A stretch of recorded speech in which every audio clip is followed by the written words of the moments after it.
అందరికీ నమస్తే అండి. ఈరోజు నేను మాట్లాడాలనుకునే టాపిక్ ఏంటంటే, నేను ఎప్పటి నుంచో చూస్తున్నా వీటి గురించి. నేను ఎవరితో మాట్లాడాలో కూడా నాకు అర్థం కాలే. ఫస్ట్ వచ్చేసి ఏంటంటే బెట్టింగ్ యాప్స్ పరంగా. ఓకే, ఈ మధ్య ఎవరో ఇట్లాగా బెట్టింగ్ యాప్ ఒకళ్ళు ఇట్లా చేస్తున్నారు, ఇట్లాగా పోలీస్ అధికారి ఒక అతను మాట్లాడేది వింటున్నాను. చాలా న్యూస్ ఛానల్లో కూడా వేసారులేండి బాగానే. నేను ఒకటి అడగాలనుకుంటున్నాను ఏంటంటే, ఈ బెట్టింగ్ యాప్స్ అనేవి ఎప్పటి నుంచో ఉన్నాయి. వీటిని చిన్నగా అరికట్టాలి, అది చేయాలి అంటున్నారు కదా. అరికట్టాలి అంటూనే మరి క్రికెట్ మ్యాచెస్లో ఎందుకని వాళ్ళ ఇప్పుడు విరాట్ కోహ్లీ కానీ వీళ్ళందరూ ఉంటారు కదా క్రికెట్ ప్లేయర్స్, వాళ్ళందరూ టీషర్ట్ల మీద ఎందుకని ఈ బెట్టింగ్ సంబంధించింది ఎందుకు వేస్తున్నారు? డైరెక్ట్గా ధోని కానీ మిగతా ప్లేయర్స్ కూడా డైరెక్ట్గా ప్రచారం చేస్తున్నారు కదా బెట్టింగ్ యాప్స్. మరి వాళ్ళ మీద ఎందుకని మీరు చర్య తీసుకోవట్లేదు? గవర్నమెంట్ ఏం చేస్తుంది దీని మీద నాకు అర్థం కావట్లేదు. ఒక విషయం, మళ్ళీ ఇప్పుడు చిన్న యూట్యూబర్స్ వీళ్ళు బెట్టింగ్ యాప్స్ మీద చేస్తున్నారు అంటే ఏంది? ముందు నుంచి ఎవడు నష్టపోవట్లేదా ఈ దేశంలో? బెట్టింగ్ యాప్స్ మీద డబ్బులు పెట్టి ఎవరు ఇప్పటిదాకా నష్టపోవట్లేదా?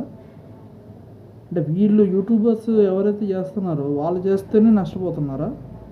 సీనియర్ ఇప్పుడు యాక్టర్స్ వీళ్ళందరూ పెట్టి చేస్తున్నారే, వీళ్ళు చేస్తే నష్టపోవట్లేదా? వీళ్ళందరికీ పర్మిషన్ ఇచ్చింది ఎవరు? గవర్నమెంటేగా. మరి గవర్నమెంట్ ఎందుకని మీరు అనట్లే? ఇప్పుడు ఒక పోలీస్ అధికారి, పెద్ద ఐపీఎస్ అధికారు అని చెప్తున్నారు, ఆయన మాట్లాడుతున్నాడు, ఆయన ఇప్పుడు అరెస్టులు చేస్తున్నారు, ఇది చేస్తున్నారు అని అంటున్నారు కదా. మరి మీరేం చేస్తున్నారు?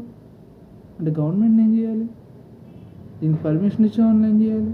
మరి దాని నుంచి మేము ఎందుకు మాట్లాడట్లే? ఇదొక మాట, ఇదొకటి టాపిక్. ఇంకొకటి వచ్చేసి, ఇప్పుడు సినిమా థియేటర్స్లోని ఓపెన్గా నేను చెప్తున్నా, ఇది డైరెక్ట్ కూడా కాదు, ఇండైరెక్ట్ మార్కెటింగ్.